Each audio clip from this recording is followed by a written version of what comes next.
सहारा enterprises तुमच्या स्वप्नातली गाडी आता कमी किमतीत। इचलकरंजी शहरालगत असलेल्या कबनूर चंदूर रोडवर कोन्नूर पार्क मधल्या सहारा एंटरप्राइजेस इथं पश्चिम महाराष्ट्रातली विविध बँका आणि फायनान्स कंपन्यांनी जप्त केलेल्या जुन्या दुचाकी आणि चारचाकी गाड्यांची विक्री केली जाते।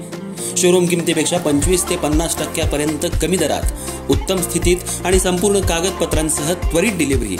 दुचाकी 20,000 पासून पुढे तर चारचाकी 50,000 पासून पुढे। आपल्या पसंतीची कार किंवा बाईक आता अगदी परवडणाऱ्या दरात घेऊन जा। विश्वास, पारदर्शक व्यवहार आणि उत्तम सेवा हेच आमचं वैशिष्ट्य। पत्ता Konnur park, Kabnur Chandur road, Ichalkaranji. Proprietor Rajubhai आजगर।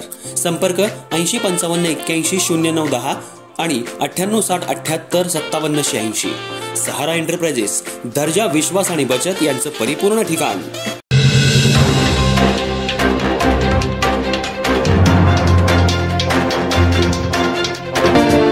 नमस्कार, मी तेजस्विनी मगदूम।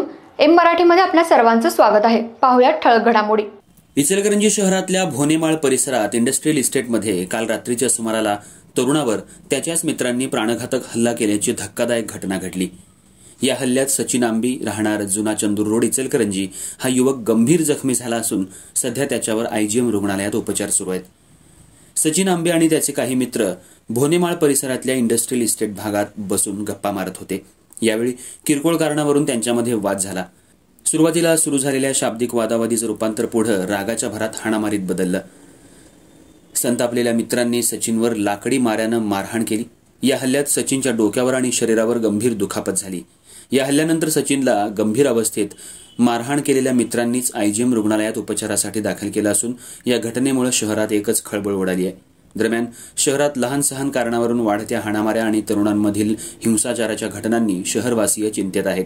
पोलिसांनी तरुणांमधील अशा हिंसक प्रवृत्तीवर नियंत्रण ठेवण्यासाठी विशेष मोहीम हाती घेण्याची गरज असल्याची चर्चा नागरिक करत आहेत। मात्र शहरातील वाढत्या गुन्हेगारीवर अंकुश ठेवण्यासाठी पोलिसांना कठोर कारवाई करण्याचे निर्देश जिल्हा पोलीस प्रमुखांनी सांगितले आहेत। मात्र शहरात सध्या मोठ्या प्रमाणावर गुन्हेगारांनी उच्छाद मांडला असून याला राजकीय पाठबळ देखील मिळत असल्याचं नागरिकांमधून बोललं जात आहे।